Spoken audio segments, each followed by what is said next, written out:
Hello guys, चलो start करते हैं। Good afternoon.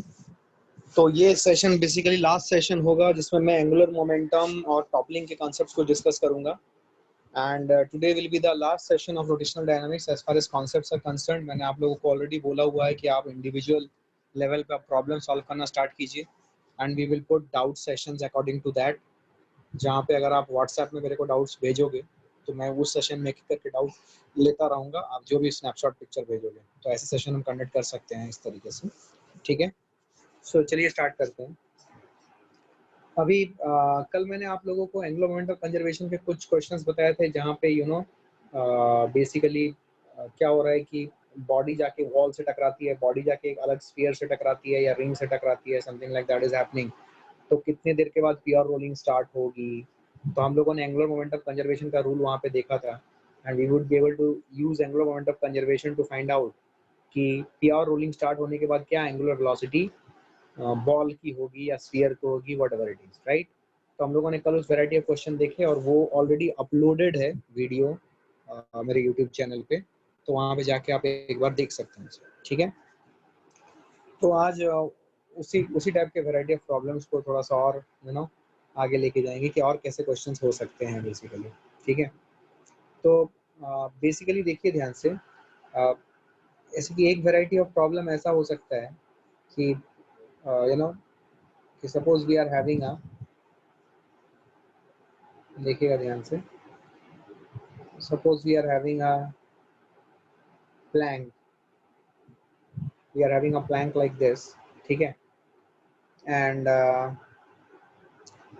Suppose a ball which is rotating with angular velocity omega naught, it drops into this plank और ये plank ground पे है। और ऐसे मान लीजिए कि ग्राउंड के साथ यहाँ पे फ्रिक्शन जो है वो जीरो है, लेकिन बॉल और प्लैंक के बीच में फ्रिक्शन जीरो नहीं है। Mu is there, mu is not equal to, यहाँ पे म्यू जीरो है, mu not equal to zero. तो जब ये आके इधर हिट करेगी, मान लीजिए ये कुछ वेलोसिटी से गिर रही है, तो just before hitting this, suppose it is having velocity v naught, और इस स्फीयर का इस प्लैंक के साथ जो टकराव हो रहा है उसे कोहेरेंट डिस्ट्रीब्यूशन ई मान लीजिए। तो आप देखोगे कि जब इस बॉल का इस प्लैंक के साथ टकराव होगा तो इस बॉल के ऊपर जो फोर्स लग रहा है वो लग रहा है mg नीचे, और एक नॉर्मल रिएक्शन जो इम्पल्सिव नॉर्मल रिएक्शन होगा वो ऊपर की तरफ लगेगा, और similar amount of impulsive normal reaction will act here.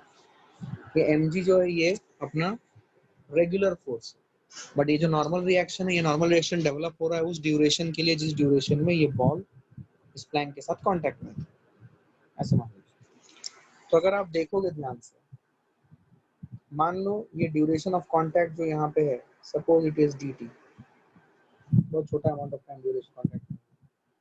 तो अगर हम इस बॉल का फ्री बॉडी डायग्राम बनाएं, फ्री बॉडी डायग्राम नहीं, वेलोसिटी का डायग्राम बनाएं, तो just before hitting the plank it's velocity is v naught, and after hitting the plank when it is bouncing back, suppose its velocity is e v naught, ये coefficient of distribution आपका e दिया हुआ है, तो वो जिस velocity से ऊपर उठेगी that will be e v naught। तो अगर आप impulse is equal to change in momentum का कॉन्सेप्ट लगाओगे तो जो n dt आएगा is equal to impulse which will be change in momentum, final momentum minus initial momentum, which will be equal to mass of the ball into e v naught minus of minus v naught, that is e v naught plus v naught. I hope you understood this. ये है आपका impulsive normal reaction that is acting on the sphere। तो ये अगर impulsive normal reaction sphere के ऊपर लग रहा है तो प्लैंक के ऊपर इतना ही impulsive normal reaction लगेगा या impulse लगेगा normal reaction के कारण डाउनवर्ड। ठीक है, तो बिकॉज यहाँ पे म्यू प्रेजेंट है, mu is not equal to zero, तो आप देखोगे, इसको मैं न्यू व्हाइट बोर्ड लेता हूँ और मैं लिखता हूँ कि integration of N D T is equal to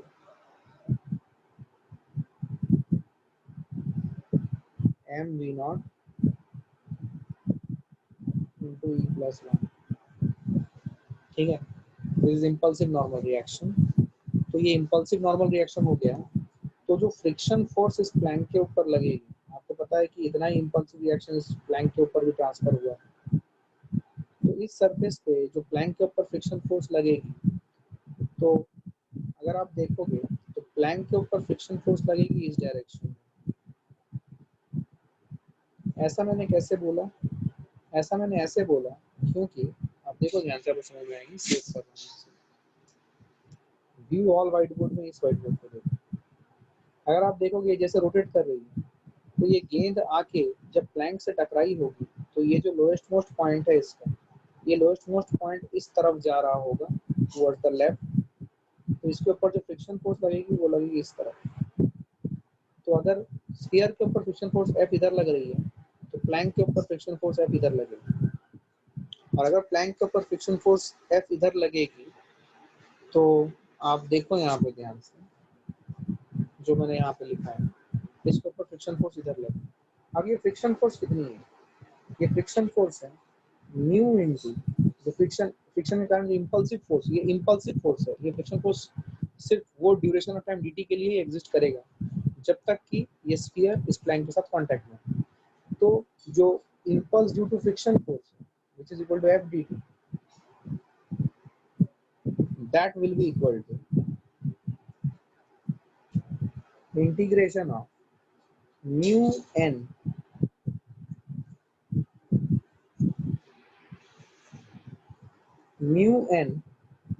dt। ये हो integration of f dt is equal to integration of mu n dt। तो mu n dt, तो आप mu को बाहर निकाल सकते हो, और इंटीग्रेशन ऑफ n dt को आप लिख सकते हो m v not into e plus 1। I hope you all understood.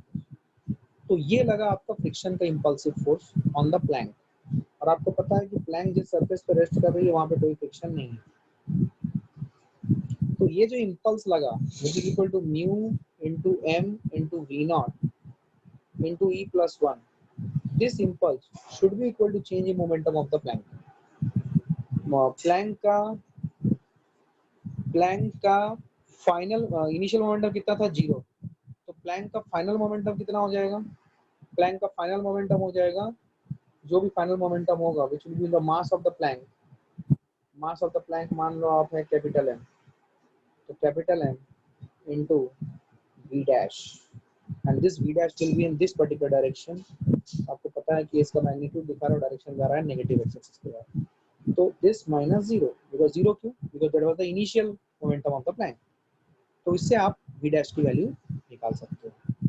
सो इस तरीके से कि आपने एक गेंद आपने घुमा के प्लैंक के ऊपर छोड़ दिया, तो जब ये टकराएगा प्लैंक के साथ, और अगर प्लैंक एक फ्रिक्शनलेस सरफेस के ऊपर रेस्ट कर रहा है, तो ये पूरा प्लैंक जो है, ये पूरा प्लैंक जाएगा पीछे की तरफ, और जो गेंद है वो आगे की तरफ जाने की कोशिश करेगी, बिकॉज उसके ऊपर फ्रिक्शन फोर्स लग रहा है आगे की तरफ। और बिकॉज उस हॉरिजॉन्टल डायरेक्शन में कोई वेलोसिटी नहीं है। मतलब मैं ये बोलना चाहता हूँ, देखिए ध्यान से, ये देखिए, जब ये गेंद टकराएगी ना इसके साथ, देखिए इसकी कोई हॉरिजॉन्टल वेलोसिटी नहीं है, इसकी हॉरिजॉन्टल वेलोसिटी इस टाइम पे क्या है? 0। जब ये टकराएगी तो इस गेंद के ऊपर फ्रिक्शन फोर्स लग रही है आगे, मतलब इसकी हॉरिजॉन्टल वेलोसिटी 0 है, फ्रिक्शन फोर्स लग रही है आगे, तो एक्सेलरेशन जिधर होगी तो उधर ही वेलोसिटी की डायरेक्शन होगी। तो बॉल आगे जाएगी, बॉल आगे जाएगी और प्लैंक पीछे खसकेगा। ठीक है, तो आपने ये जरूर प्रैक्टिकल करके देखा होगा कि आप एक बॉल को घुमा के, जैसे डायरेक्शन मैंने घुमा के एक प्लैंक के ऊपर रखो और वो फ्रिक्शनलेस सरफेस पे है, तो पक्का देखोगे तुम कि प्लैंक पीछे जाएगा और बॉल आगे जाएगी। Right, this is what is the concept. Right, इसको आपको समझना पड़ेगा। अब इस चीज के ऊपर आप आप बता सकते हो, स्विंग की बात नहीं कर रहा हूँ मैं, स्पिनिंग की बात कर रहा हूँ। स्पिनिंग बॉल जो स्पिन करता है आफ्टर टप्पा मतलब टप्पा खाने के बाद, क्योंकि एक होता है मैग्नस इफेक्ट। जो मैग्नस इफेक्ट होता है वो होता है एयर में, जो हवा में जो आपकी गेंद स्विंग करती है, that is known as Magnus effect. ठीक है, जो हवा में जो स्विंग करती है that is known as Magnus effect. But यहाँ पे बॉल टप्पा खाने के बाद स्पिन करती है, आपने देखा होगा, ऑफ स्पिन, लेग स्पिन, ये सब आपने देखा होगा। तो बेसिकली टप्पा खाने के बाद गेंद किधर जाएगी वो डिपेंड करती है कि फ्रिक्शन फोर्स गेंद के ऊपर किधर लग रही है। ठीक है, तो आप लॉजिकली सोचो, मान लीजिए आप जब गेंद फेंकते हो, आपने देखा होगा आप जब गेंद फेंकते हो तो आप जब गेंद फेंकते हो तो आप गेंद को एक स्पेशल तरीके से रोटेशन देते हो, तो स्पेशल तरीके से रोटेशन देते हो तो अकॉर्डिंगली वो ऑफ स्पिन होता है या लेग स्पिन होता है, राइट, यू नो दिस। एक स्पेशल तरीके से आपको फेंकना पड़ता है।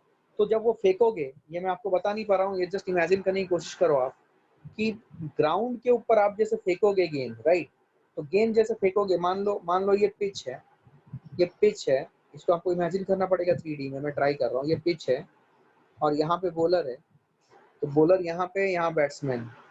तो अगर आपको इसको इसको इसको आपको मान लीजिए लेग स्पिन करना है, लेग स्पिन करना है मतलब गेंद कहीं यहाँ पे टप्पा खाएगी और टप्पा खाने के बाद ऐसे घुसेगी विकेट में। तो आप लॉजिकली सोचो, आप गेंद को जब फेंकोगे, आप गेंद को जब फेंकते हो, आप गेंद का रोटेशन कैसे देते हो? गेंद जो है वो कैसा रोटेट करता है कि टप्पा खाने के बाद वो इस तरफ जाए। तो इस तरफ जाने के लिए गेंद जो है उसको आप you have to throw it with some initial velocity, लेकिन उसका जो रोटेशन है, उसका रोटेशन ऐसा होगा कि जब वो टप्पा खाएगा तो बिकॉज उसको इस डायरेक्शन में जाना है, तो उसको टप्पा खाने के बाद उसको ग्राउंड को इसके अपोजिट डायरेक्शन में पुश करना पड़ेगा, तो ग्राउंड उसके ऊपर फ्रिक्शन लगाएगी इस डायरेक्शन में। लेट मी,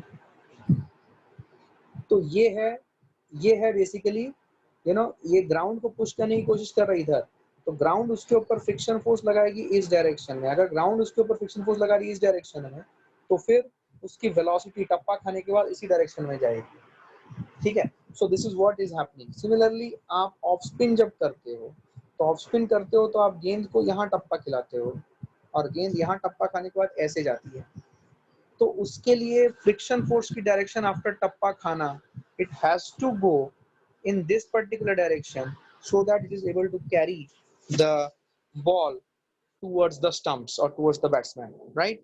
तो ये चीजें spin after टप्पा खाना, it is totally based on impulsive friction force that is created on the ball and which is giving it the velocity in a given particular direction. It all depends upon कि आपने गेंद को किस तरीके से rotate करके आप भेज रहे हो. So this is what is the concept here in this case of spin after टप्पा खाना, ठीक है। तो ये कुछ मेजर वैरायटी ऑफ क्वेश्चंस थे गाइस। अब देखिए, मैंने आपको मेजरली सभी टाइप के क्वेश्चंस बताने की कोशिश की है। अभी आपको क्या करना है कि आपको यही सवालों को प्रैक्टिस में जितने क्वेश्चंस हैं आपके इस इंगेज के, आप प्लीज उन्हें सॉल्व कीजिए and then we will arrange a session, discussion session. और आप लोग ऐसे भी सवाल भेजते रहते हो, whenever I get time I am trying to reply to your questions. तो आप लोग अभी इन्हें सॉल्व करो। एक डाउट सेशन दिन रख लेंगे, हम लोग end of the class discuss कर लेंगे, उस दिन we will try to solve. आप अपने क्वेश्चंस भेजो मेरे को व्हाट्सएप में, मैं एक एक जन के क्वेश्चन लूंगा और उसे सॉल्व करता चलूंगा। आप सिर्फ जो जहाँ पे डाउट है वो क्वेश्चन सिर्फ आप स्नैपशॉट लेके मेरे को भेज दो and we will take that and we will discuss it out then and there only, ठीक है। ओके, अभी देखिए इसके बाद जो नेक्स्ट कॉन्सेप्ट है वो कॉन्सेप्ट है टॉपलिंग का। ये टॉपलिंग का कॉन्सेप्ट अभी हम डील करेंगे।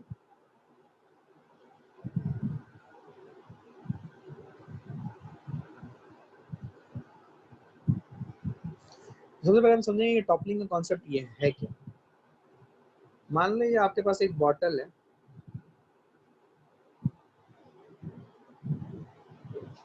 आपने ये पक्का देखा होगा, ये ग्राउंड के ऊपर रखा हुआ है ये बॉटल। आपने ये पक्का देखा होगा कि मान लो आप फोर्स लगा रहे हो बेस के एकदम करीब, तो जब बेस के एकदम करीब फोर्स लगाओगे तो आपको दिखेगा कि आपकी ये बॉटल जो है ये मूव कर रही है। लेकिन यही सिचुएशन अगर आप यही सिचुएशन अगर आप सेम मैं बॉटल लूंगा,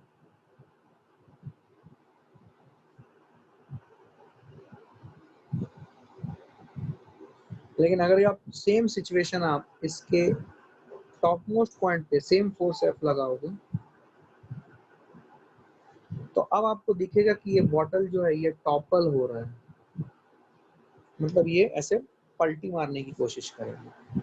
इसका मतलब same force F but applied at this point will lead to pure play translation,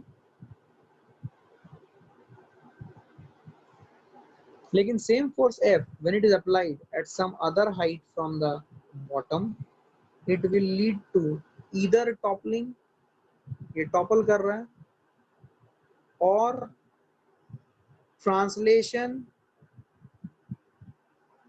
plus toppling, ये दो सिचुएशन होते हैं। मतलब पहला वाला केस और दूसरा वाला केस अलग है, ऑल्दो हमने सेम फोर्स लगाया है बॉडी के ऊपर। तो ये जो सेकंड वाला केस है इसको हम लोग बोलते हैं टॉपलिंग, ठीक है। अब ये होता क्या है एग्जैक्टली, इसके निटी-ग्रिटी को समझते हैं। आइए, सपोज हमारे पास एक ऑब्जेक्ट है, एक क्यूबिकल ऑब्जेक्ट कंसिडर करते हैं, ठीक है। मान लो friction exists between the body and the ground, and suppose the coefficient of friction here is mu, ठीक है। और मान लो इसका एक क्यूबॉइडल शेप का बॉडी है, इसका एज लेंथ a है, और मान लो आपने एक फोर्स F लगाया है which is at a distance of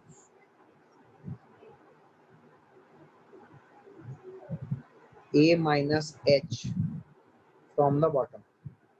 मतलब अगर आप ऊपर से देखोगे तो एज डिस्टेंस पे लगाया है, ठीक। तो अगर आप लॉजिकली सोचोगे तो ये फोर्स F लगा रहा है, पहला केस मान लो कि ये फोर्स F लगा रहा है and this force is less then maximum value of static friction force which is mu mg। जब आप फोर्स लगाओगे तो maximum value of static friction force is mu mg, you know. और ये म्यू mg क्या होता है, माइक्रोस्कोपिक लेवल पे देखोगे तो ये स्ट्रक्चर है मान लीजिए आपके ब्लॉक का, और ये स्ट्रक्चर है ग्राउंड का। क्या यहाँ पे मैकेनिकल वेल्ड्स बनते हैं, हम इसके ऊपर चर्चा कर चुके हैं। तो मैकेनिकल वेल्ड्स बनती है, तो जब आप फोर्स लगाते हो तो ये मैकेनिकल वेल्ड्स को पहले तोड़ना पड़ता है, फिर जाके ऑब्जेक्ट उस सरफेस के ऊपर स्लाइड करना स्टार्ट करता है। तो इन मैकेनिकल वेल्ड्स की मैक्सिमम हॉरिजॉन्टल फोर्स झेलने की जो एबिलिटी होती है, मैक्सिमम हॉरिजॉन्टल फोर्स झेलने की जो एबिलिटी होती है, इसी को हम लोग म्यू mg के नाम से जानते हैं, which is the maximum value of static friction force. इससे ज्यादा अगर आप फोर्स लगाओगे तो ये मैकेनिकल वेल्ड्स टूट जाएंगे, और टूटने के बाद ये बॉडी सरफेस के ऊपर स्लाइड करने लगेगी। तो अगर जो फोर्स आपने लगाया है अगर वो म्यू mg से कम है, देन एक बात तो तय है कि ये बॉडी चलेगी नहीं, ये बॉडी चलेगी नहीं। तो अगर ये बॉडी चलेगी नहीं, let's try to see now what would happen. तो अगर ये बॉडी चलेगी नहीं तो मान लीजिए इसका सेंटर जो है, इसका सेंटर ज्योमेट्रिकल सेंटर यहाँ पे है, तो इस पॉइंट से इसकी वेट लग रही है नीचे, और जो नॉर्मल रिएक्शन है वो नॉर्मल रिएक्शन लग रहा है ऊपर इस पॉइंट से, ठीक है। तो आपने जब यहाँ पे फोर्स लगाया, ये फोर्स जो है लगाया आपने, तो आपको दिखेगा इसके कारण इस जगह पे नीचे एक फ्रिक्शन फोर्स डेवलप होगा, and that force will be equal to the applied force F। ये म्यू mg नहीं हो सकता बिकॉज F जो अप्लाइड है वो लेस देन म्यू mg है, तो जितना फोर्स अप्लाई किया है उतना ही फोर्स यहाँ पे लगेगा। क्या मेरी बात समझ में आ रही है? तो देखिए ये जो F आपने लगाया है इसको ये फ्रिक्शन फोर्स जो कि F के बराबर है वो बैलेंस कर रहा है, ठीक है। तो ये चलेगा नहीं। लेकिन अभी अगर आप देखोगे तो आपको समझ में आएगा कि इस F का एक टॉर्क आएगा इस सेंटर ऑफ मास के अबाउट में। याद करो जब मैंने आपको CTRM पढ़ाया था तो मैंने बोला था, या टॉर्क जब मैंने पढ़ाया था तो आपको मैंने बोला था कि टॉर्क निकालने के सबसे बड़ा प्रिफर्ड लोकेशन या सबसे ज्यादा प्रिफर्ड लोकेशन कौन सा होता है, हिंज। अगर हिंज नहीं हो तो सेंटर ऑफ मास, और थर्ड जो लोकेशन होता है वो होता है IOR, ठीक है।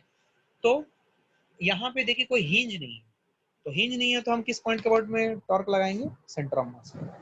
तो आप देखोगे कि यहाँ पे F और F ने कैंसिल कर दिया तो there is no translation, but अगर आप सेंटर ऑफ मास के अबाउट में, ठीक है, अगर आप टॉर्क निकालोगे तो आपको ये टॉर्क क्या मिलेगा, देखो आपको ये टॉर्क मिलेगा F into a/2। This is the torque because of this force, जो फ्रिक्शन फोर्स लग रहा है, F इंटू a/2, और इसकी डायरेक्शन क्या हो जाएगी R क्रॉस F। क्या आपको दिख रहा है कि इसकी डायरेक्शन हो जाएगी इस व्हाइट बोर्ड के या प्लेन के अंदर। और सिमिलरली ये वाली जो F है जो मैंने सर्कल किया है, इस F के कारण जो टॉर्क आएगी वो आएगी again F into a/2 minus h, और इसकी भी डायरेक्शन जो होगी वो होगी अंदर। तो आपको दिखेगा कि इस केस में इस बॉडी के ऊपर net torque and net torque कितना हो रहा है, F into A minus F into H.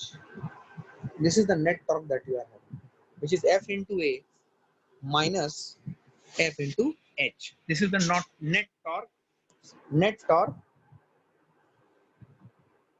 Net torque is Fa minus Fh. I hope you all understood this. तो net torque is Fa minus Fh. इसका मतलब ये हुआ कि इस सिचुएशन में बॉडी मूव तो नहीं कर रही है, बट इसके ऊपर नेट टॉर्क है, तो अगर ये नेट टॉर्क है तो ये बॉडी घूम जाएगी, बट ऐसा जनरली होता नहीं है। तो बेसिकली ये सिचुएशन क्या है, ऐसा होता नहीं है या कब होगा, इसी के बारे में हम एनालिसिस करेंगे। जनरली क्या होता है कि जब एक बॉडी, सुनिएगा ध्यान से अब कॉन्सेप्ट, जब एक बॉडी एक दूसरे बॉडी के साथ कांटेक्ट में आता है तो माइक्रोस्कोपिक व्यू ऐसा होता है दोनों बॉडीज का। तो बेसिकली यहाँ पे जो कांटेक्ट फोर्सेस हैं, ये कांटेक्ट फोर्सेस का रिजल्टेंट, जो नेट रिजल्टेंट होता है वो होता है जो नॉर्मल रिएक्शन जो वर्टिकल डायरेक्शन में होता है। और इसमें एक और फोर्स डेवलप होती है, that is known as the friction force, जो कि अलोंग द सरफेस लगती है। ये नॉर्मल और फ्रिक्शन का जो रिजल्टेंट होता है ये कहलाता है, एक नया नाम से जाना जाता है, इसको हम लोग बोलते हैं कांटेक्ट फोर्स। क्या बोला जाता है ये फोर्स, इसी फोर्स को हम लोग बोलते हैं कांटेक्ट फोर्स। तो जो नॉर्मल रिएक्शन है और जो फ्रिक्शन फोर्स है, इन दोनों का जो रिजल्टेंट है, this is the contact force. अभी होता क्या है कि जब आप फोर्स लगाते हो तो अलोंग द सरफेस वाला फ्रिक्शन फोर्स इसको रोक ले रहा है, इसको आगे बढ़ने नहीं दे रहा। अलोंग द सरफेस वाला फ्रिक्शन फोर्स है, ये इसको रोक ले रहा है, ये इसको आगे बढ़ने नहीं दे रहा। लेकिन इसके अंदर एक नेट टॉर्क डेवलप हो गई और इस नेट टॉर्क को अभी बैलेंस करना है। बेसिकली कॉन्सेप्ट ये है कि ये जो कांटेक्ट फोर्स है, इस कांटेक्ट फोर्स का लाइफ में सिर्फ एक ही उद्देश्य है, इसको इन दोनों सरफेसेस को साथ में रखना है। कांटेक्ट फोर्स का लाइफ में एक ही उद्देश्य है, इन दोनों सरफेसेस को, मतलब surface of the cube and the ground, इन दोनों सरफेसेस को उसे कांटेक्ट में हमेशा रखना है, उसे चिपकाए हुए रखना है, साथ साथ रखना है। कुछ भी बोल लो, चिपकाए हुए रखना है। क्या मेरी बात समझ, दोनों सरफेस को चिपकाए हुए रखना है। किसको, कांटेक्ट फोर्स को चिपकाए हुए रखना है, ठीक है। तो अब क्या हुआ कि तुम देखोगे कि फ्रिक्शन फोर्स ने तो अपना काम कर दिया, लेकिन अगर सिर्फ ये दो फोर्स, ये फोर्स और ये फोर्स ही अगर लगे तो ये जो चीज है, ये पूरी ब्लॉक है, ये पूरी ब्लॉक टॉपल कर जाएगी। टॉपल कर जाएगी मतलब जो सरफेस ऑफ द ग्राउंड है और जो सरफेस ऑफ द ब्लॉक है, ये दोनों सेपरेट हो जाएंगे। देखो ये सेपरेट हो गए क्या, ऐसा कुछ हो जाएगा टॉपल करते वक्त। तो ये सेपरेट हो जाएंगे, तो कांटेक्ट फोर्सेस के लाइफ का उद्देश्य या मोटिव ही खत्म हो जाएगा। तो मोटिव नहीं खत्म करना है, कांटेक्ट फोर्स के मेन मकसद को कायम रखना है। तो इसीलिए होता क्या है कि जब आप फोर्स लगाते हो तो कांटेक्ट फोर्स बहुत अक्लमंद है। कांटेक्ट फोर्स का एक कंपोनेंट है नॉर्मल और कांटेक्ट फोर्स का दूसरा कंपोनेंट है फ्रिक्शन। फ्रिक्शन ने अपना काम कर दिया है, तो कांटेक्ट फोर्स अभी बुद्धिमानी से इस नॉर्मल रिएक्शन को शिफ्ट कर देता है।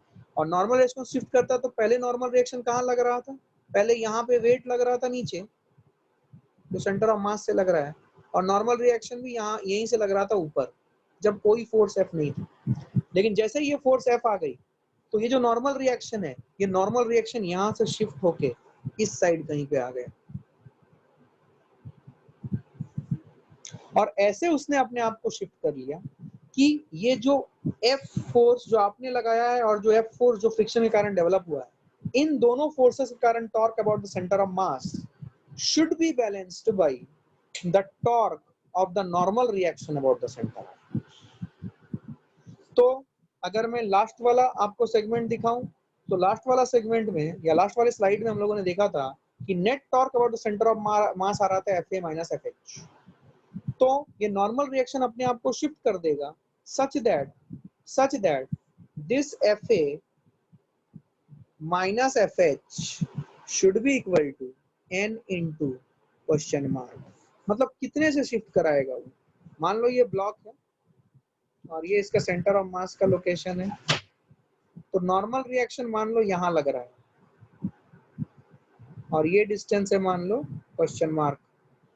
तो क्वेश्चन मार्क की जो वैल्यू आएगी वो आएगी F into A minus H upon. अगर ये क्वेश्चन मार्क की वैल्यू लेस देन a/2 हुई तो टॉपलिंग नहीं होगा, और अगर ये ग्रेटर देन a/2 हुई तो टॉपलिंग होगा। क्योंकि अगर ग्रेटर देन a/2 हुई इसका मतलब आपकी जो नॉर्मल रिएक्शन है, normal reaction base of the cube के बाहर चली जाएगी, बाहर चली जाएगी, इसका मतलब वो टॉपलिंग हो जाएगा। क्योंकि अगर टॉपलिंग नहीं होने देना है तो नॉर्मल रिएक्शन को उस सरफेस के अंदर ही रेस्ट करना है जो surface of the cube ground के साथ कांटेक्ट में है। अगर ये नॉर्मल रिएक्शन बाहर हो गई तो ये टॉपल कर जाएगा। क्या मेरी बात समझ में आई है? क्या मेरी बात समझ में आई है? अब आप लॉजिकली सोचो, आप सबने बचपन से ये सवाल पढ़ा होगा कि there is something known as a leaning tower of Pisa in Italy.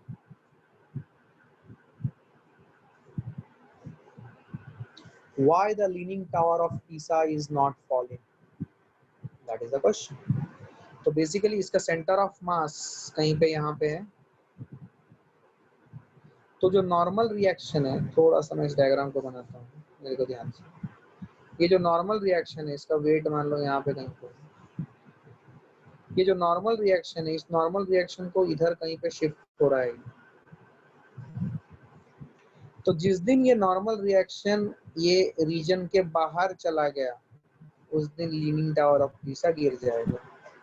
I hope you understood. और ये नॉर्मल रिएक्शन को शिफ्ट होने के पीछे का रीजन ये है कि कांटेक्ट फोर्स जो इन दो सरफेसेस के बीच में है, लीनिंग टावर ऑफ पीसा के बॉटम में ग्राउंड के बीच बॉटम में, इसके दो फोर्सेस हैं, एक फ्रिक्शन लगा रहा है और दूसरा टॉर्क लगा रहा है। तो टॉर्क एडजस्टमेंट होना चाहिए तभी ये इक्विलिब्रियम में रहेगा। और टॉर्क एडजस्टमेंट किसके अबाउट में होना चाहिए? सेंटर ऑफ मास के अबाउट में, बिकॉज ये कहीं पे हिंज्ड नहीं है। तो जो नॉर्मल रिएक्शन है that normal reaction has to lie within the base. और वो कैसे शिफ्ट होगा ये लॉजिकली निकालोगे बुद्धि से। ये ऐसे शिफ्ट होगा कि ये मैंने शायद नॉर्मल रिएक्शन के शिफ्ट का डायरेक्शन गलत दिखाया। कोई बता सकता है मैंने गलत दिखाया या सही दिखाया? नॉर्मल रिएक्शन का जो शिफ्ट होगा वो टॉर्क के अबाउट में वो ऐसा होगा कि जो ये जो वर्टिकल है ना, ये नॉर्मल रिएक्शन इसके बाहर नहीं जाना चाहिए। अगर बाहर चला गया तो फिर वो गिर जाएगा। That is what is the concept. ठीक है, इस बात को ध्यान रखिएगा। तो बेसिकली अभी आप बोलोगे सर फोर्स कौन लगा रहा है? फोर्स एयर लगा रहा है भाई। एयर ब्लो करता है ना, बहुत बड़ा टावर है तो एयर ब्लो करता है। तो एयर अगर ब्लो करेगा, एयर अगर ब्लो करेगा तो एयर एक फोर्स ऐसे लगाएगा। तो एयर का फोर्स का torque about the centre of मास और नॉर्मल रिएक्शन का torque about the centre of mass, they should balance each other. क्योंकि वेट जो है ये तो इसके सेंटर ऑफ मास से ही गुजर रहा है ना, तो इसका कोई टॉर्क नहीं है। लेकिन ये जो एयर का फोर्स है, एयर के प्रेशर के कारण जो फोर्स हो रहा है, एयर फोर्स और ये नॉर्मल रिएक्शन अपने एक दूसरे को बैलेंस करना चाहिए, इसीलिए वो गिर नहीं रहा है, अदर वो टॉपल कर जाएगा। क्या मेरी बात समझ में आ रही है? लेकिन इसका एक लिमिटेशन है कि हम नॉर्मल रिएक्शन को कहाँ तक शिफ्ट करा सकते हैं। नॉर्मल रिएक्शन को इसके बेस के मैक्सिमम एज तक ही लेके जा सकते हैं और उससे थोड़ा सा पहले। इससे ज्यादा और क्रॉस कर गया, जैसे ये वाला सिचुएशन में अगर आ गया नॉर्मल रिएक्शन, तो leaning tower of Pisa topple कर जाएगा। I hope you understood it. आइए, तो अभी जैसे कि एक न्यूमेरिकल टाइप से करते हैं तो आपको क्लैरिटी आएगी इसकी। और मान लीजिए एक क्यूबिकल ब्लॉक है और ये क्यूबिकल ब्लॉक की एज मान लीजिए 4 सेंटीमीटर है। यहाँ पे जो म्यू है, ये म्यू है मान लो 0.2, और इस ब्लॉक की जो मास है, ये ब्लॉक की मास है मान लो 5 kg। ज्यादा हो गया 5 kg, 2 kg ले लो यार, 2 kg। ठीक है, और मान लो आपने इधर एक फोर्स लगाया है and this force is suppose 8 Newton. और ये बोला गया है कि इसकी हाइट फ्रॉम द ग्राउंड जो है ये 4 सेंटीमीटर है, सपोज दिस इज 3 सेंटीमीटर। सबसे पहले बताओ ये डेटा सेट आपके पास है, अगर आप लॉजिकली सोचोगे सबसे पहले तो आपको ये डिसाइड करना है कि क्या ये बॉडी चलेगा या रुकेगा। चलेगा या रुकेगा ये डिसाइड करने के लिए आपको हॉरिजॉन्टल डायरेक्शन एनालिसिस करनी पड़ेगी। हॉरिजॉन्टल डायरेक्शन में जो अप्लाइड फोर्स है, फोर्स जो अप्लाइड है वो है 8 न्यूटन। तो फोर्स अप्लाइड अगर 8 न्यूटन है, ठीक है, और जो फ्रिक्शन फोर्स की मैक्सिमम वैल्यू है which is F S max की मैक्सिमम वैल्यू है म्यू एस एन। ये म्यू एस ले लीजिए, म्यू एस म्यू के दोनों सेम लीजिए। Mu S N is 0.2 into normal reaction that is 20 into 0.2 आ जाएगा F S max that is 4 newton. I hope you all understand this. तो force applied is 8 newton, F S max is 4 newton. तो force applied is more than F S max, therefore एक बात तो तय है कि बॉडी चलेगा, body will translate या मूव। तो बॉडी अगर मूव करेगा तो इसके अंदर कौन सी फ्रिक्शन फोर्स डेवलप होगी? Kinetic friction force. तो काइनेटिक फ्रिक्शन फोर्स कितनी होगी? लेट्स से F की वैल्यू जो फोर्स काइनेटिक है वो हो जाएगा म्यू के into N which is 0.2 into normal reaction which is equal to 20। ठीक है, तो 0.2 इंटू 20 जो आएगा वो कितना आ जाएगा? वो आएगा 4 न्यूटन। तो फ्रिक्शन फोर्स की जो वैल्यू आई वो 0.2 into normal reaction which is equal to 20 आ रही है। तो normal reaction into 20 is 20 into 0.2 that is 4 newton. तो 4 न्यूटन आपकी फ्रिक्शन फोर्स है। अब मान लीजिए ये सेंटर ऑफ मास है आपके क्यूब का। तो पहली बात कि इस केस में क्या आपको लगता है कि आपकी बॉडी एक्सेलरेट कर रही है, मतलब ये जो ब्लॉक है, क्यूबिकल ब्लॉक है, क्या वो एक्सेलरेट कर रही है? हाँ। और उस क्यूबिकल ब्लॉक का सेंटर ऑफ मास का एक्सेलरेशन जो होगा वो होगा 8-4 बाई 2। तो 8-4 is equal to 4 and 4 by 2 is 2। तो 2 kg 2 metre per second square, sorry 2 metre per second square is the acceleration, या 2 सेंटीमीटर, यार ये सबको मीटर में ले लो यार, ठीक है, न्यूटन हो गया, सेंटीमीटर मीटर में ले लो, ठीक है। 2 यूनिट्स का ध्यान लिख लेना यहाँ पे। तो 2 मीटर या सेंटीमीटर की जगह पे मीटर कर दो, ठीक है।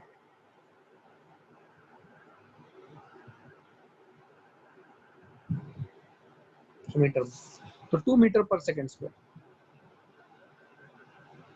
2 metre per second square is the acceleration, ठीक है।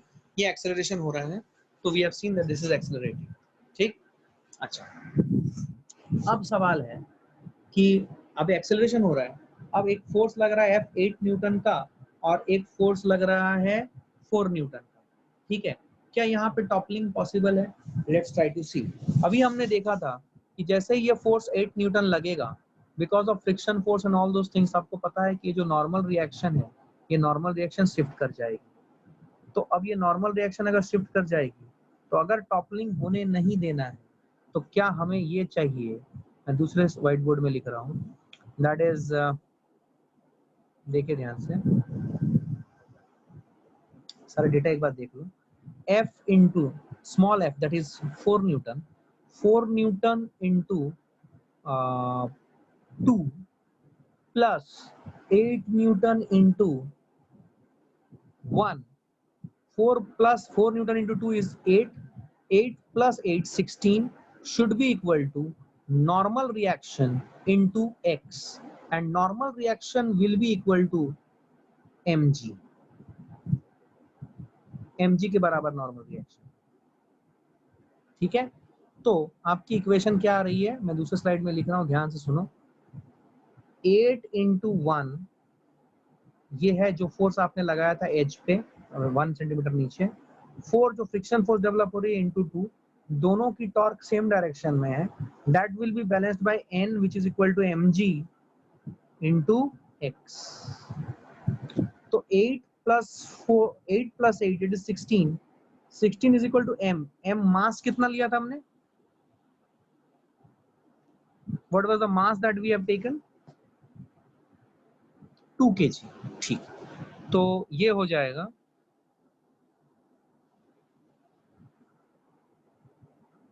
2 into G which is 10 into X. तो x की वैल्यू जो हुई वो हुई 16/20, दैट इज 4 4 जा 16, 4 5 या 20, तो 4/5, तो x की वैल्यू आई 0.8 मीटर। 0.8 मीटर से तुम क्या समझे? Let's see. देखो, अगर मैं बोलूं इसका एज लेंथ है 4 मीटर, इसका मतलब सेंटर से ये जो लेंथ है ये 2 मीटर की है, और आपकी नॉर्मल रिएक्शन की शिफ्ट सिर्फ 0.8 मीटर की हो रही है।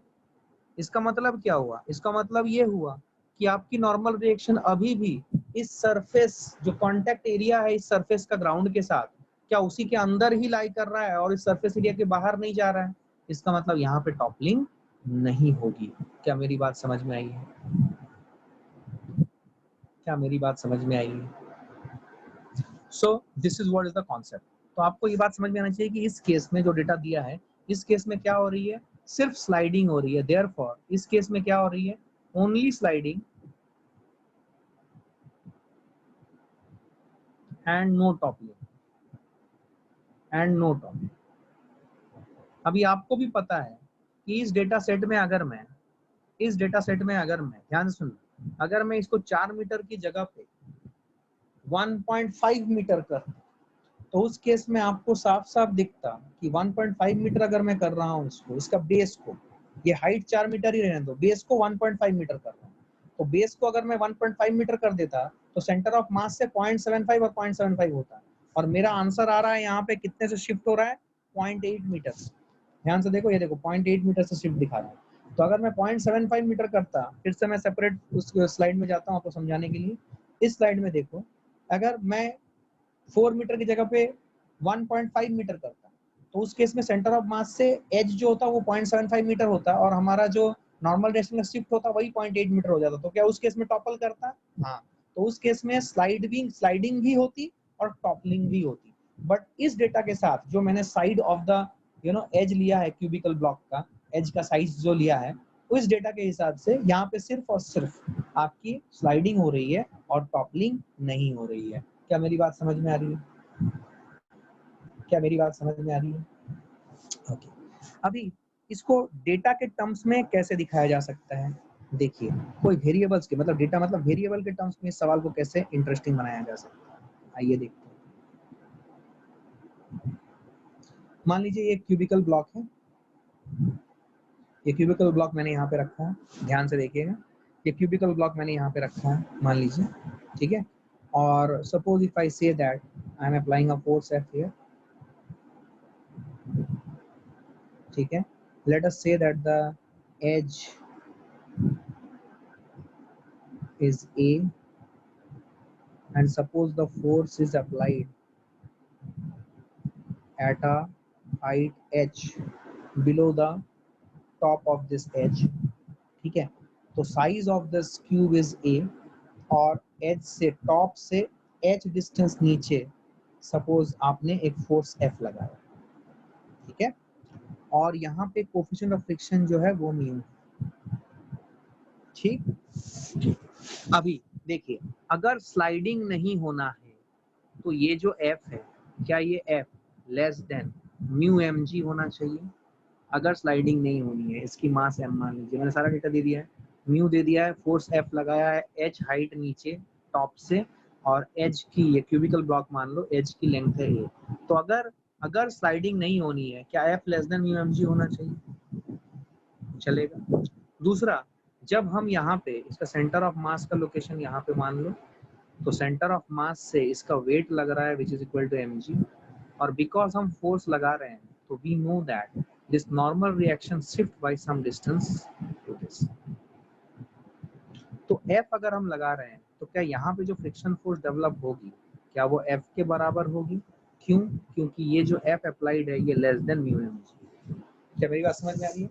तो लेस देन म्यू mg है, मतलब स्लाइडिंग तो नहीं हो रही है, तो F फोर्स लगा, तो F फोर्स लगा तो हम यहाँ पे लिख सकते हैं, क्या लिख सकते हैं आइए देखते हैं, साथ साथ लिखें, F into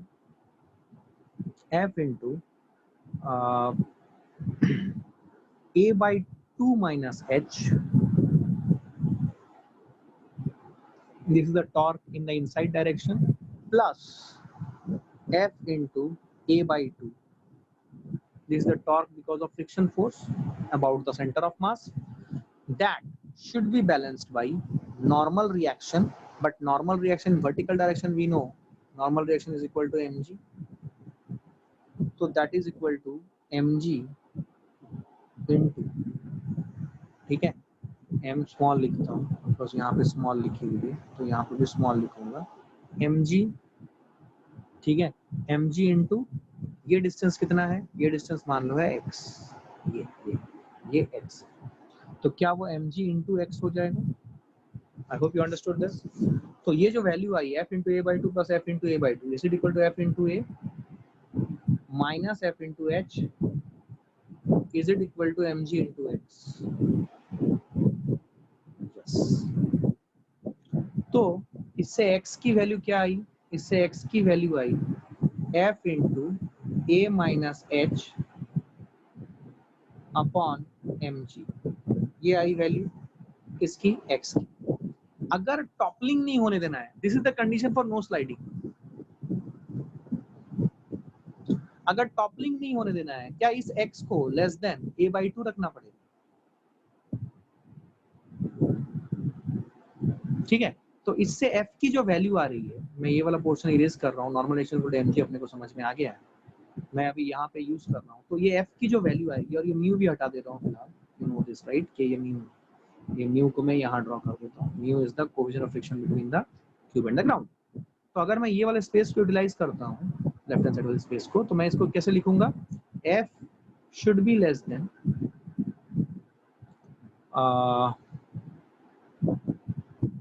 mg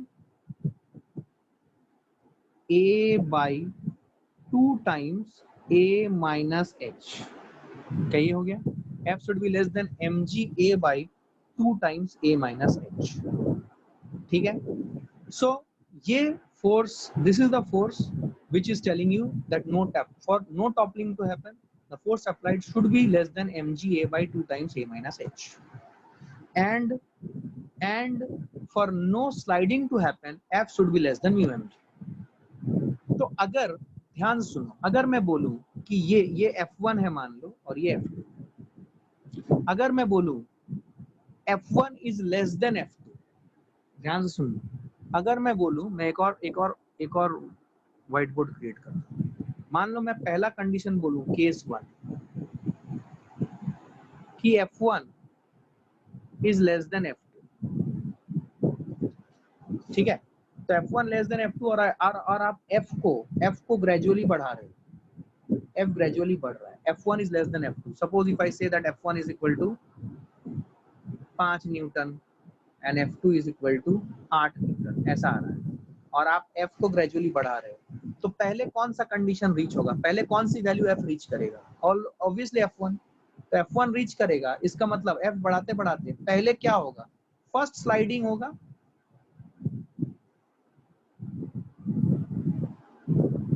then toppling होगा। I hope you got this, ठीक है। तो अगर F1 लेस देन F2 हुआ, तो F1 लेस देन F2 हुआ तो फर्स्ट स्लाइडिंग देन टॉपलिंग। तो अगर हम इस चीज को ध्यान से देखें, इसको थोड़ा सा और अच्छे से अगर हम लिखना चाहें, वो ऐसे लिखेंगे कि F1 is mu mg and F2 is mg a by 2 a minus h। तो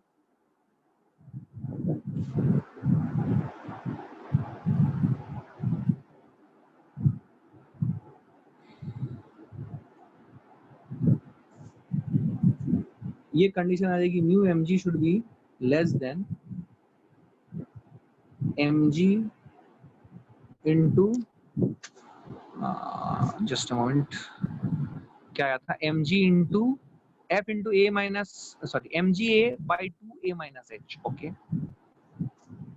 mg a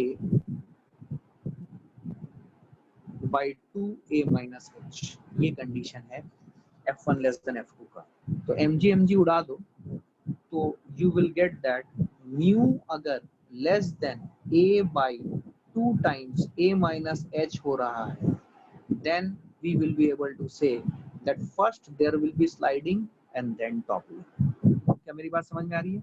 ये केस है फर्स्ट स्लाइडिंग देन टॉपलिंग का, दिस इज द कंडीशन, इसको मैं डबल बॉक्स में डाल रहा हूँ, ठीक है। और अगर केस 2 अगर हम ले, केस 2 क्या हो जाएगा, ये पूरा हो गया, ठीक है। केस 2 क्या होगा, यहीं पे मैं लिख रहा हूँ। केस 2 क्या होगा, case 2 will be the case when f1 will be greater than f2, मतलब f2 will be less then f1। तो f2 जब लेस देन f1 होगा, that will be the condition when first toppling happens and then sliding happens। क्या बात समझ में आ रहा है? Case 2 is the reverse of case 1, और रिवर्स ऑफ केस 1 तब होगा जब पहले टॉपलिंग होगा और फिर स्लाइडिंग होगा। रिवर्स ऑफ केस 1, मैं सिर्फ यहाँ पे इतना लिख रहा हूँ। आई होप यू अंडरस्टूड दिस। तो ये पहले क्या होगा, पहले टॉपलिंग होगा, पहले स्लाइडिंग होगा, क्या होगा, उसके लिए आपको डेटा चाहिए, ठीक है। तो अभी ऐसे फोर्सेस भी लगा सकते हैं जहां पे आपको स्लाइडिंग बिल्कुल नहीं हो रही, तो उस केस में सिर्फ आपको देखना है कि टॉपलिंग पॉसिबल है या नहीं। तो टॉपलिंग पॉसिबल है या नहीं ये जानने के लिए आपको वो x की वैल्यू निकालनी पड़ेगी कि नॉर्मल डायरेक्शन कितने से शिफ्ट हुआ। अगर वो x की वैल्यू जो डायमेंशंस है, उस डायमेंशंस ऑफ द क्यूब जो है या जो भी ऑब्जेक्ट है उसके अगर आधा से कम है, आधा से कम क्यों, क्योंकि initially normal direction centre of मास पे लग रहा हो, तो इसीलिए आपके पास लिटरली आधा डिस्टेंस ही अवेलेबल है।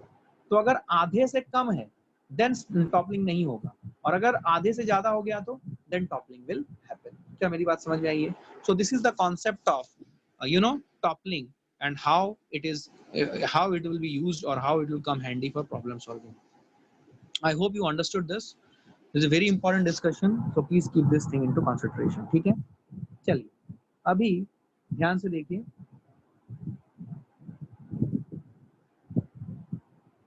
इसको मुझे दूसरा शेयर करना पड़ेगा आपके साथ। Let me share it.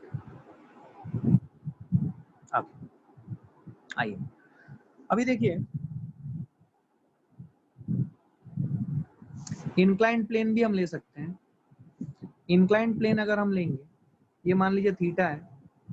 आपको याद है इंक्लाइंड प्लेन में मैंने काफी आपको फ्रिक्शन के क्वेश्चंस कराए हैं। तो अगर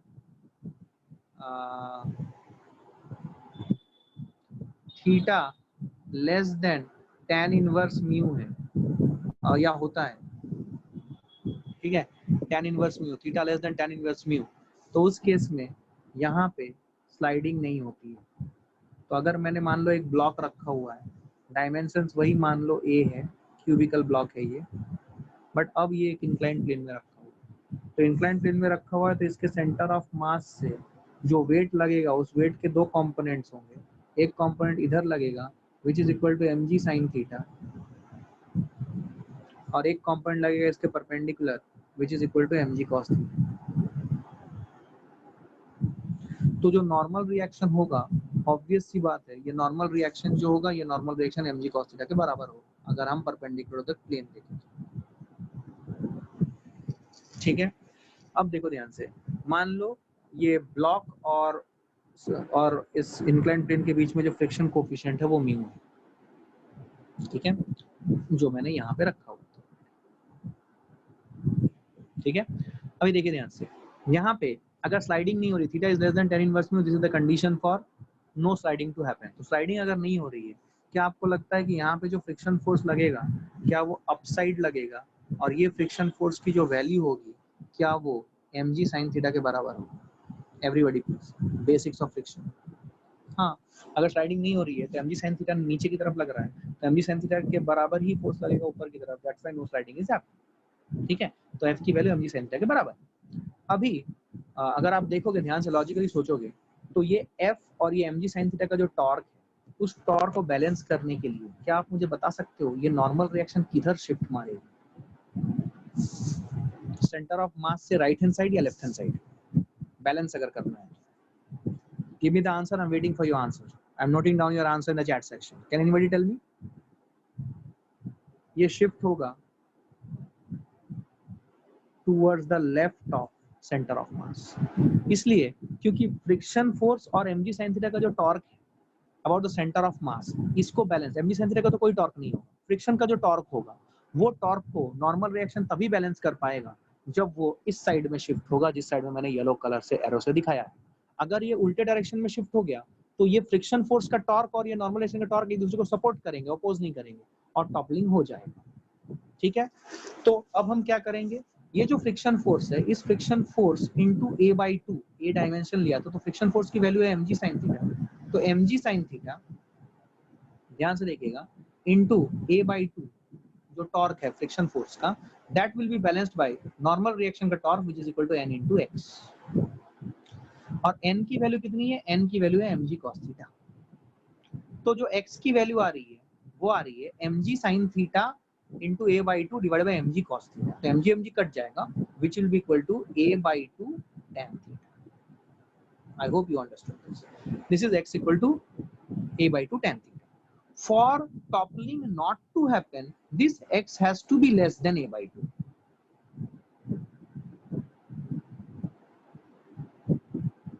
Right? For toppling to not happen, this x has to be less than a/2. So a/2 tan theta should be less than a/2. So tan theta should be less than 1. Am I right? f की value कितनी है? f की value है mg sin theta, mg sin theta into a/2 किया हम लोगों ने, तो a/2 अगर किया that is equal to n into x, n की वैल्यू है mg cos theta, mg cut गया and we are getting. I hope you are understanding. ठीक है, यू आर अंडरस्टैंडिंग। तो n की वैल्यू दिस वन, तो tan theta is less than 1 and यहाँ से पहले कंडीशन से फॉर नो, ये पहला जो कंडीशन है this was ensuring that there is no sliding, उसके लिए tan theta is less than mu, और यहाँ पे tan theta is less than 1. This is the condition for the cube to not topple. तो अभी कौन सा पहले होगा? First sliding then toppling. तो tan theta is less than mu, tan theta is less than 1. For first sliding then toppling, mu has to be less than 1. ठीक है, first sliding then toppling, that is what is the condition, क्योंकि mu has to be less than 1। तो पहले that is the condition कि पहले sliding होगा फिर toppling होगा।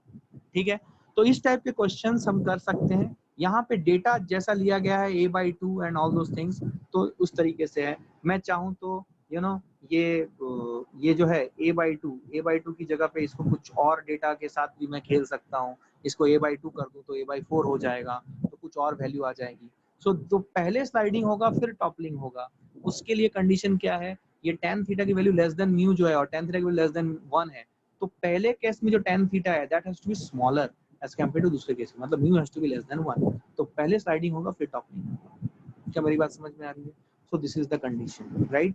इस केस में मैं दूसरा केस नहीं बोल रहा हूँ, क्योंकि जो डेटा सेट लिया गया है उसके हिसाब से 1 ग्रेटर देन म्यू, मतलब mu less than 1, mu greater than 1 वाला केस नहीं होगा, राइट? मतलब म्यू कभी भी हम लोगों ने देखा है कोई friction is never greater than 1, इसलिए हम ये दूसरा वाला केस की बात यहाँ पे नहीं कर रहे हैं। डिड यू अंडरस्टैंड कि what is the condition for toppling to happen? ठीक है, क्या आप ये बात समझ पा रहे हो? ठीक है, ये आपका टॉपलिंग का नेसेसरी क्वेश्चंस है जो कि जनरली पूछे जाते हैं। अभी और कैसे कैसे क्वेश्चंस आएंगे, अभी देखो ध्यान से। जैसे कि मैं आपको क्वेश्चंस दे सकता हूँ कि मान लीजिए आपके पास एक रोटेटिंग टर्न टेबल है, इस रोटेटिंग टर्न टेबल का ये आपका एक्सिस ऑफ रोटेशन है, और इस एक्सिस ऑफ रोटेशन से कुछ दूरी x पर आपने एक यहाँ पे ऐसा ब्लॉक रखा, और ब्लॉक का डायमेंशन मैं दे दूंगा a। तो बेसिकली इसका जो सेंटर ऑफ मास है, इसका सेंटर ऑफ मास की दूरी जो है वो x प्लस a/2 है, या फिर इसके सेंटर ऑफ मास की ही दूरी मान लो x है from the axis of rotation. This is your axis of rotation AOR। ठीक है, तो इसको घुमाने लगे हम ओमेगा एंगुलर वेलोसिटी से। तो जब ओमेगा एंगुलर वेलोसिटी से घुमाने लगे तो तुम्हें पता है कि यहाँ पे एक फ्रिक्शन फोर्स डेवलप होगी विच will be in this direction, और ये friction force m omega square r को बैलेंस करेगा, और m ओमेगा स्क्वायर r कहाँ से लगेगा? इसके सेंटर ऑफ मास से लगेगा। तो इधर है m omega square r, and because it is balanced by friction, तो friction force has to be equal to m omega square r। तो यहाँ पे अगर तुम देखोगे इन दोनों का अगर हम टॉर्क निकाले सेंटर ऑफ मास के अबाउट में, तो ट्रांसलेशन तो नहीं होगा because m omega square r is balancing f, लेकिन क्या आपको लगता है कि एक पर्टिकुलर ओमेगा में ये टॉपल कर सकता है? टॉपल करने के लिए क्या होगा कि जैसे ये फोर्स लगेगा ये नॉर्मल डायरेक्शन शिफ्ट होगा, तो नॉर्मल डायरेक्शन शिफ्ट होगा तो नॉर्मल डायरेक्शन किधर शिफ्ट होगा? सो दैट इनके टॉर्क को नॉर्मल रिएक्शन का टॉर्क अपोज करे, तो किधर शिफ्ट होगा लॉजिकली? बोलो किधर शिफ्ट होगा? It has to shift in this direction, means axis के राइट हैंड साइड में शिफ्ट होगा नॉर्मल रिएक्शन। तो नॉर्मल रिएक्शन को शिफ्ट होगा तो इन दोनों फ्रिक्शन फोर्स और m ओमेगा स्क्वायर r इन दोनों का टॉर्क इस केस में बिकॉज स्लाइडिंग नहीं हो रही है तो एफ की value M omega square R है, ठीक है। स्लाइडिंग नहीं हो रही है तो स्लाइडिंग नहीं हो रही तो this is the required, this is the required, और जो रिक्वायर्ड है that has to be less than max, और मैक्स कितना है आपको पता है, मैक्स है म्यू एम जी, तो M omega square R should be less than equal to mu M G, ठीक है। तो जो चाहिए वो मैक्स से कम चाहिए for that to not slide. और टॉपलिंग का कंडीशन क्या है, इस फ्रिक्शन फोर्स का हम लोग क्या निकालेंगे, इस फ्रिक्शन फोर्स का टॉर्क निकालेंगे सेंटर ऑफ मास के अबाउट में, which will be equal to m omega square r into a/2 which should be equal to n into question mark, n into question mark क्यों, क्योंकि n के torque इसको balance कर रहा है। तो n की वैल्यू जो है, n की वैल्यू mg के बराबर होने के कारण m कट जाएगा, तो क्वेश्चन मार्क की वैल्यू आ जाएगी omega square a omega square r by 2g, ये आई नॉर्मल, ये आई आपकी x की वैल्यू। अब ये x की वैल्यू जो है for toppling not to happen this has to be less than a/2,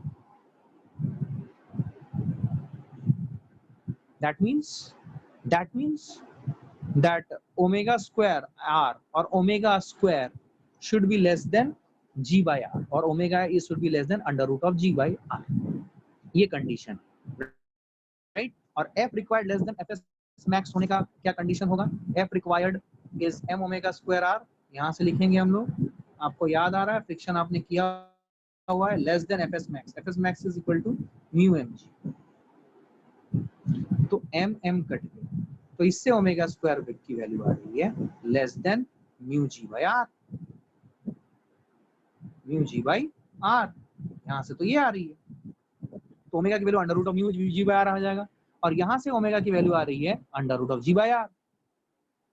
तो अगर ओमेगा को मैं बढ़ाते चलूं धीरे धीरे धीरे तो पहले क्या होगा, तो पहले वही वैल्यू आएगी जिसकी ओमेगा की value under root of mu G by R and under root of G by R, जो पहले आएगा value that will happen first.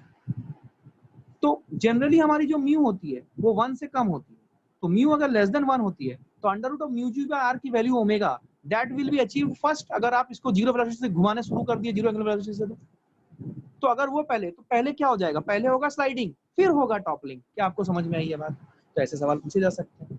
Similarly incline plane के ऊपर रखा गया है और घुमाने लगे आप, तो ऐसे कुछ भी सवाल बनाया जा सकता है, ठीक है। तो आपको ये क्लैरिटी होनी चाहिए। आई hope you all understood this. Maximum लोग सन्नाटे में, बहुत से लोग हथियार डाल दिए, टॉपलिंग हमारे बस की बात नहीं है। ध्यान से देख लो, बहुत अच्छा कॉन्सेप्ट है, इसको एक बार फिर से देखना, आपको क्लैरिटी आएगी, ठीक है। अच्छा, यहाँ पे एक और कॉन्सेप्ट मैं बताना चाहता हूँ कि जब आप रिजिड बॉडी की एनालिसिस करोगे, जब आप किसी भी रिजिड बॉडी की एनालिसिस करोगे टॉपलिंग के लिए, तो हमेशा टॉपलिंग की एनालिसिस आपको करनी चाहिए रिजिड बॉडी पे बैठ के। जब भी आपको रिजिड बॉडी के टॉपलिंग की एनालिसिस करनी है तो आपको एनालिसिस कहाँ से करनी चाहिए, रिजिड बॉडी पे बैठ के आपको एनालिसिस करनी चाहिए। और रिजिड बॉडी के कहाँ पे बैठो, centre of mass. Rigid body के सेंटर ऑफ मास पे बैठ के आप हमेशा एनालिसिस करें। तो बेसिकली आप इसकी एनालिसिस, मतलब टॉपलिंग की एनालिसिस ग्राउंड पे बैठ के किसी पॉइंट से नहीं कर सकते। ग्राउंड के किसी पॉइंट पे बैठ के आप, मतलब आप कर सकते हो but that would be not a preferable point. Ground पे बैठ के टॉपलिंग की एनालिसिस ना करें, मैं बता रहा हूँ ग्राउंड पे बैठ के टॉपलिंग की एनालिसिस ना करें। ये एक इंपॉर्टेंट कॉन्सेप्ट है, बिकॉज बहुत बार किताबों में गलत दिया रहता है। मैं आपको बता रहा हूँ, ये मतलब बहुत अच्छे किताब पढ़ने के बाद जो मैंने समझ इकट्ठा की है कि ग्राउंड पे बैठ के टॉपलिंग एनालिसिस ना करें। क्यों ना करें, सुनिए। क्योंकि ग्राउंड पे बैठ के आप अगर देखोगे तो आप रिजिड बॉडी के कंडीशंस नहीं लगा सकते, क्योंकि रिजिड बॉडी के कंडीशंस लगाने के लिए रिजिड बॉडी के अंदर किसी भी पॉइंट की वेलोसिटी दूसरे पॉइंट के रेस्पेक्ट में सेम होती है। लेकिन अगर आप ग्राउंड के रेस्पेक्ट में देखोगे तो हर एक पॉइंट की distance from that point on the ground will change with time. Rigid body के हर एक पॉइंट की distance from that point on the ground will change with time. तो वहां पे परफेक्ट आप रिजिड बॉडी के डायनामिक्स के क्वेश्चंस या इक्वेशंस नहीं लगा सकते, बिकॉज हर पॉइंट की डिस्टेंस चेंज हो रही है। तो इसीलिए ग्राउंड पे बैठ के टॉपलिंग एनालिसिस ना करें, राइट। ग्राउंड पे बैठ के टॉपलिंग एनालिसिस ना करें। दिस इज अ स्ट्रिक्ट हिदायत to you all and you have to follow it, कि ग्राउंड पे बैठ के टॉपलिंग एनालिसिस ना करें।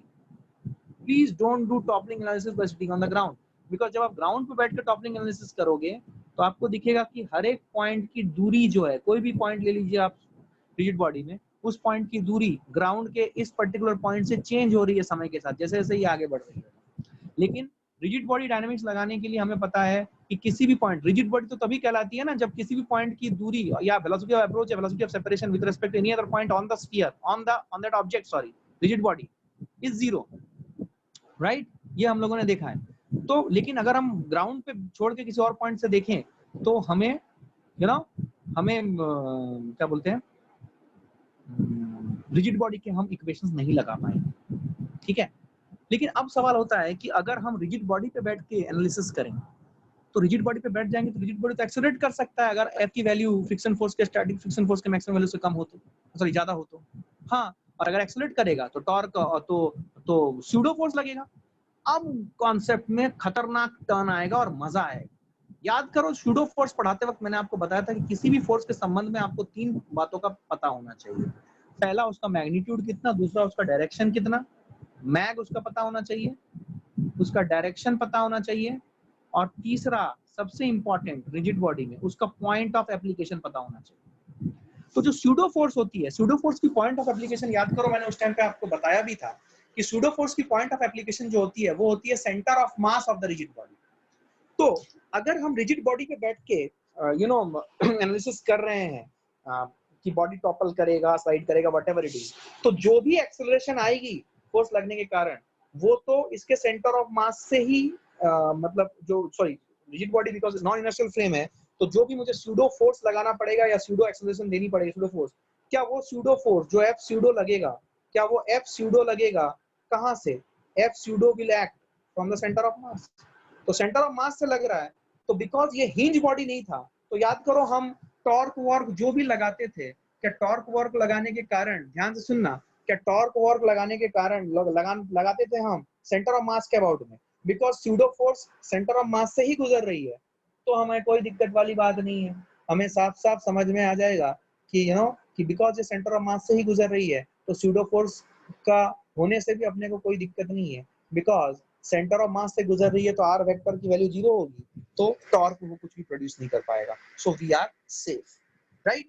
तो इसीलिए ये बोला जाता है कि ये जो डिस्कशन मैंने किया छोटा सा, ये बताने के लिए आपको किया कि कभी भी रिजिड बॉडी के एनालिसिस जब आप करोगे तो आप हमेशा रिजिड बॉडी के ऊपर बैठ के उसके एनालिसिस करोगे, उससे आपका एनालिसिस काफी सही होगा, क्योंकि रिजिड बॉडी सही मायने में तब होता है जब किसी भी 2 पॉइंट के बीच की दूरी आपस में चेंज नहीं होती है।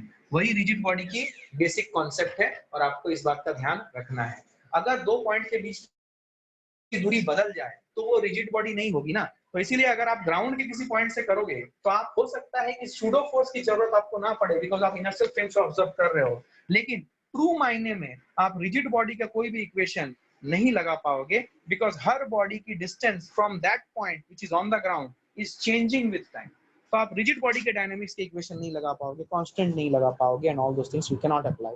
So it's always better to analyze toppling in a very correct fashion by sitting on the center of mass of the body on which forces are getting applied, and where we need to analyze whether toppling is happening or not. क्या मेरी बात समझ में आई? Thank you very much guys. So I will stop the discussion here. Tomorrow we will start with a new session, that is electrostatics 1. electrostatics 1 समझते समझते आप पहले electrostatics 2 भी देख सकते हो जो मैंने वीडियोस अपलोड किए हुए हैं, ठीक है? Thank you very much for your support, and please start working on the questions that has been asked to you to solve. उन्हें सॉल्व करें और हम इसका एक सेशन रखेंगे डाउट्स का ऑनलाइन ही, ठीक है? Thank you very much.